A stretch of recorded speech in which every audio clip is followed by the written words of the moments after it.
I'm David Griffin. It's the 19th of November 2018 and I'm here at Trembridge Cricket Ground in Nottingham, and today I'm talking to Clive Butler. Clive. This is an interview with a difference because as we've already chatted off camera, this is about an oral history of cricket in Derbyshire. But we've come today to talk to you just to look at the kind of rivalry or the connection between the two clubs that are only separated by less than 20 miles of road, Derbyshire and Nottinghamshire. But if we could just start by asking you, what was your introduction to cricket? What was your background to cricket as a young man? Just wanting to watch cricket in my local county, which is not at Trembridge, basically. Did you play as a youngster? Only at school. Yeah. As a 14-year-old. No, there were very little youth cricket in those days, so that was it. Right. Much more youth cricket today, much more opportunity for youngsters of that age today. So what was your first venture into county cricket? Was that here? That was at Trembridge, yes. Yeah. What year would that be, can you remember? Probably about 57. Dooland was playing. Yeah. I think that might have been his last season, 57 or that sort of period, certainly mid-50s, yes. And who were your favourite cricketers in the Notts? Red Simpson. Red Simpson, and the other man I liked was Cyril Poole. When there was sort of 200 for 3 on the board and Cyril came in, you knew there were some fireworks. Right. Red Simpson was famously a good against quick bowling. I never saw him play. Yes. Yes, I mean, he used to stand perfectly upright. In those days, he used to write an article in the summer months in the Nottingham Evening Post on Saturday afternoons about cricket. And it's when batsmen first started to get hit by the ball. And he said, I can't understand how batsmen are getting hit. All you do, you stand upright, watch the ball and sway your head one way or the other as the ball comes. Sounds easy, but Reg was renowned as one of the best players at fast bowling, but perfectly upright, never ducked, just swayed out of the way. And we obviously want to look at the Derbyshire rivalry, the Nottinghamshire Derbyshire rivalry. So can you remember your earliest visitation to either to Derby, or did you go to Derby or to Ilkeston? To Ilkeston. My first, it would be the first Derbyshire venture. Notts playing Derbyshire at Ilkeston, 1961. Right. I think I caught 3 buses to get there on the Saturday. It was in the school holidays. It must have been because I went on the Monday and the Tuesday. My memories of the Tuesday, it was a drawn match. There was a lot of rain and very little shelter, and we were sheltered in the toilets up at the top corner beyond the tennis courts. Yep. And clearly there was enough play because England were playing Australia, 3rd test I think it was, 3rd or 4th test at Old Trafford. And Benno spun England out on the Tuesday afternoon, took 6 or 7 wickets. Brian Close came in for a lot of criticism. He went in gung-ho and got nowhere. He got 70, didn't he, but got out. Was that the one who got 70? I know he got out, didn't he? Got out. Playing an extravagant shot. Extravagant shots that he played. But Benno spun that out. So there was enough dry weather in Manchester to win that match. But this match was called off. And I'd cycled there on this 3rd afternoon, Tuesday, from my home where we lived at that time at Hucknall. So I'd find my way there. Did you go by yourself? Yes, I was on my own, yes, I'd be probably 13 at the time. And I know cycling back, I lost my way, didn't know where I was. And I got into what to me was a strange town. I thought, where am I? And I went into a newsagent, where am I? And said, you're in Kimberley, lad. Oh, right, Kimberley. So at least you're on the right side. I wasn't too far away. You got up that road there, and eventually I got home. And by then it was dry, but I got quite wet, obviously.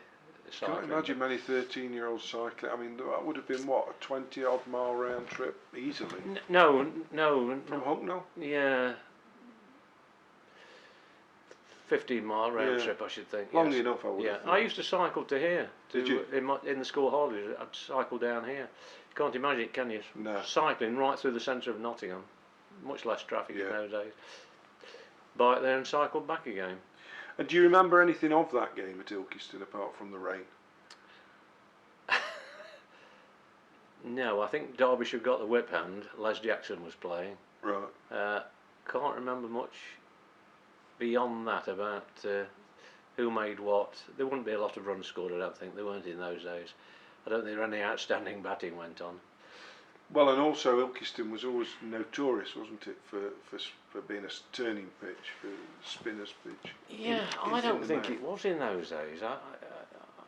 I think more of Les Jackson, Harold Rose, Cliff Gladwin, and then Derek Morgan. Keep going, really, keep going. Alan Ward and Mike Hendrick, of course. Yes. But clearly it did, because Bob White took a lot of wickets at Ilkeston. As you grew up, did you sense there was a rivalry, or a friendly rivalry, or what sort, or was there nothing at all? Friendly rivalry, I think. I think there's obviously always been a rivalry. I mean, as an aside, I was here 4 or 5 years ago watching Notts play. I think they were playing Warwickshire, and there was a chap sat next to me from Kent member, and he'd never been to Trent Bridge before. He just wanted to come to Trent Bridge. And he started to say, "Who's your local rivals? Is it Leicestershire?" I said, "No, not really. It's always been Derbyshire, really, rather than Leicestershire." And then I said, "Who's yours?" Thinking he might say Surrey or Sussex or whatever. And I think he probably said Sussex. I said, "Not Surrey then." He said, "Oh no, everybody hates Surrey." A little bit like Yorkshire in the north, I think. Yeah. So your cricket watching career began at a time when it's probably fair to say Nottinghamshire weren't particularly in the ascendancy. They were not, no. County cricket. Reasonable batting side with Cyril and Reg, but very poor, very weak bowling. But you had Derbyshire had always got the edge on those matches. Yeah, Derbyshire, I mean, in the 50s and 60s were fairly strong, certainly in the bowling department. Yeah. But of course there was a player who came to Nottinghamshire in the 1960s who sort of bestrode the cricketing world, one of the all-time greats, if not the greatest. Mr. Sobers. Gary Sobers. What do you remember of Sobers as a player? You'd have still been relatively young, I suppose, when you first saw him. I'd be 1968, so I'd be 21. Marvellous signing. But his very first game here was a Gillette Cup match, end of April, against Lancashire, and he was bending the ball around corners, really? Watching him. Yeah, so fantastic. But wonderful player. But Notts never quite did it. They finished 4th in his first season. Thereafter it was a gradual decline. Didn't always play a full season with West Indies tours and whatever, but I always felt that he just played a natural game. He didn't gel the team really. It wasn't till Clive Rice came that you saw Notts really playing as a team, a focused team. Gary, if somebody says who's the greatest player you've ever seen play for Notts, you've got to say Gary Sobers. It can't be anybody else. But the success didn't quite come that I think the club thought they were going to get. Didn't quite happen. Yeah, because I suppose what you're looking at there is the difference between the ability of a player and the impact of a player. Yes, exactly. And exactly. You mentioned there Clive Rice, who was a great county cricketer. But his impact was even greater. Oh, fantastic. Of course, when he was playing for Notts, he was playing Test cricket. County cricket was his Test cricket. Yes. I think for Sobers it was just a bit of mundane, really. And to be fair, Gary Sobers was towards the end of his career when he came to Notts, really, whereas Rice was still in his prime. Yes. So looking back over those sort of periods where you've got great overseas players playing in England, and Derbyshire had got the fair share of them. Prior to this interview, we looked at a scorecard from a Gillette Cup match here in '75 where Derbyshire had 7 Test cricketers playing for them. So what can you tell me, or what do you remember about those clashes back in the 1970s? I can go back further. I mentioned to my wife, who was my girlfriend at the time, in 1964, and I talked about Ilkeston the other week. Said the only thing I can remember about Ilkeston is going to that pub at lunchtime from the cricket, the pub on the corner of the marketplace, and they were playing time after time House of the Rising Sun, Eric Burden and the Animals. Yeah. So I did a little bit of research, and that was 1964. Right. And that was the match that, obviously, overcast conditions, Saturday morning. Carlton Forbes, left arm, fast medium bowler for Notts. He was virtually unplayable, and he took a clutch of early wickets. Thereafter, Derbyshire recovered during the course of the day, and I think he still ended up with 6 or 7 wickets, but Derbyshire made a big score, and probably a winning score, I can't remember, but House of the Rising Sun. You went to the pub at lunchtime, did you, for a beer? Yes, number one hit. That the pub's still there, opposite the cinema in Ilkeston on the corner. So this is John Warren, probably. I think that is the name. Yeah. Yes. Yes. You walked all the way up there for a beer. Didn't you bother with a beer tent? No, we obviously had a walk up there and. You want to see the bright lights of Ilkeston. Bright lights of Ilkeston, that's right, or Ilson as locals call it. Yeah. But as soon as I said that to Kay, says House of the Rising Sun. Played over and over. Wonderful and over memory. again. Yeah, they probably only had one record on the jukebox. It's often the case. Yeah, but going back, you go into the 70s. There was the match here when Venka Tragavan, he virtually won the match before lunch.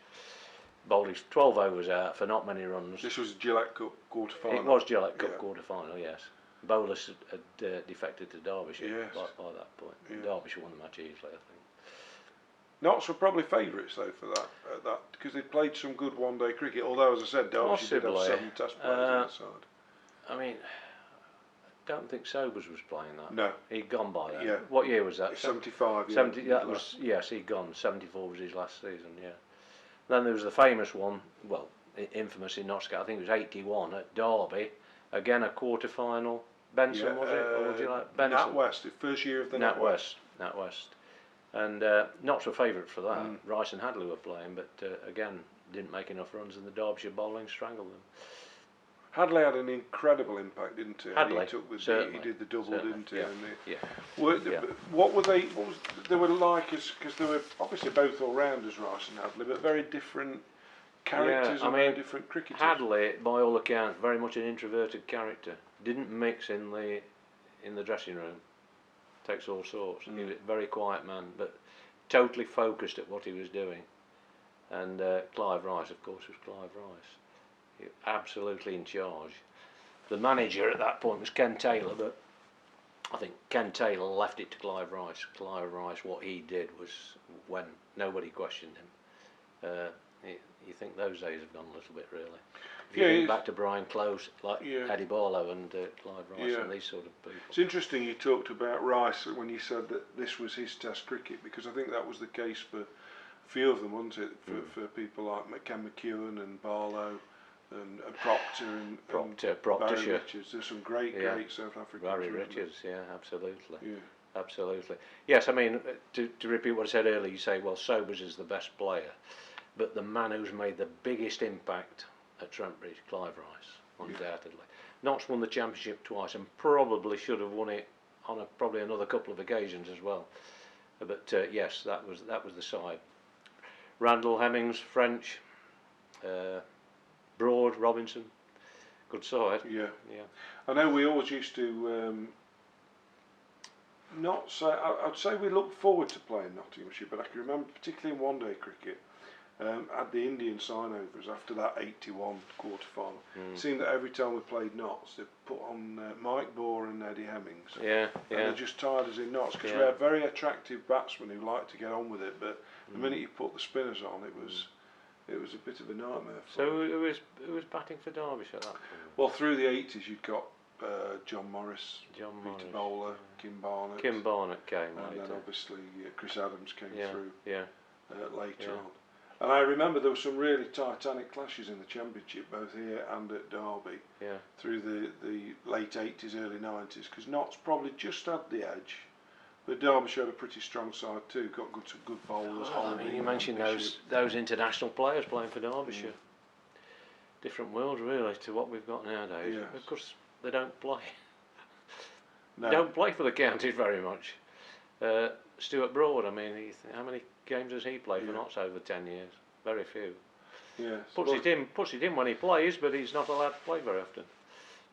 The rivalry tends now to extend to one-day cricket only, because obviously, by and large, for much of the last 17, 18 years since we went to 2 divisions, Nottinghamshire and Derbyshire have been in separate divisions. But I think that rivalry still, it probably actually is exacerbated, certainly in 2020 cricket, the attendances and the reaction I get from the crowd out there seems to be quite remarkable. I think it's still alive and kicking, isn't it, in one-day cricket? What was it, 14,000 here, I think, for the Derbyshire match last season? Yeah, I mean, it's not my favourite T20. I watch it. I watch all Notts home games, but it's my team. Yeah. leads us to this new nonsense about the 100 ball and different. When you watch the T20, then, do you want Notts to beat Derbyshire more than you want them to beat Yorkshire or Lancashire? Not, or you don't not particularly. Did you ever have that feeling of a rivalry as yourself? I didn't personally, no. Some people do, and they still do now, and it's a bit silly. I regard people watching cricket as part of the greater cricketing family, whether they're Notts, Derbyshire, Somerset, or whatever they are. Do you think players felt that way? That they wanted to beat Derbyshire? And I think so, yes. Do you? Yes, I think so. Certainly back to the Clive Rice era. When he first took over the Notts captaincy, he famously said that they got the mindset, the Notts players, the main thing, let's not lose to Derbyshire this season. And he said, I don't give a damn what we do against Derbyshire as long as we win the championship. Yeah. And that was his, forget the local rivalry. He was looking at the bigger picture. So he made the club more professional, more outward in their attitude, really. And of course he famously gave everybody a target. Even if you're a bowler, you went in at number 9, he wanted 350 runs from you. Number 8, 400 runs, that's your target this summer. Not just taking wickets, everybody got a target. So that's what he brought to the club. That professionalism, really, which probably you see all over cricket now, but I think it was more laid back in those days prior to. Well, I think they were quite innovative, weren't they, the South Africans? Because Barlow, Barlow's you know, when fantastic. you went to away games and Derbyshire come out in the tracksuits and warm up, and they got the bird. You know, we're going back now to 1977, and the crowd would give you the bird. What's going off here? Training. Because the traditional pre-match warm-up for a fast bowler is a cup of tea and a cigarette. You know, feet up, and which is why as kids you used to go and throw balls down to the batsmen who were having a net on the outfield, because the bowlers weren't going to waste the time. Of course, now they play football. Yeah, well, yes, indeed. So you've been watching Notts for 5-6 decades. Oh yes, yes. I mean, yes. Over 60 years. Yeah. Where will the game go, Clive? Where do you see the game? You just touched on the 100. Good question. Will you watch that? No. You won't? No. Even though it'll be probably played here in this ground? It's not going to include me. Who knows? If there's nothing else, maybe I'll change my mind eventually. No, the way I feel at the moment, no, it will go ahead without my involvement. And you're doing work with Nottinghamshire now, aren't you? You're doing some work on the heritage side of things. How did you get involved in that? Volunteers were asked for. I attend the Cricket Lovers Society, which attends 8 or 9 times through the winter, and through Peter Wynne Thomas they asked for volunteers, setting up a heritage group about 3 years ago, and I put my name forward. And, so did you always have an interest? Because you sound like you've got quite a bit of a memory for names, places, stats, yes, a bit of a cricket danner, right? Yes, that's right. I didn't want to say that. But so it's something you always. Yeah. It was easy to drop into. Oh yes. I sort of 1 day a week. Through the season, not so much because I'm following Notts home and away, and but through the winter generally 1 day. Last question for you: of all the grounds outside of Nottinghamshire, so away from Trentbridge, Welbeck, Worksop, where would you? If it was your last day watching a game of cricket, where would you want it to be? Good question. I think the finest county cricket ground in England is the Oval for facilities. It's the finest ground. There's Lords, but Lords is on its own. But I think what they've done with the Oval now, I think that's the best county cricket ground in England. You still get the feel of a county ground, but the smaller grounds, I've got 2 or 3 favourites really. Worcester, Canterbury, Taunton, maybe Hove as well, cricket by the sea. So that's interesting, because if you'd asked me the question, I'd have given you the same answer, because I love the Oval because of the very fact that it is like Lords, but it's more accessible. And anyone can go in the long room and go up the various staircases. Fantastic the pavilion there. Yeah, it's wonderful. Half an hour in the library is worth having as well, if you ever get a chance. Clive, it's been really interesting listening to your tales of your cricketing life. Thanks for joining us. Yes, it's been a pleasure.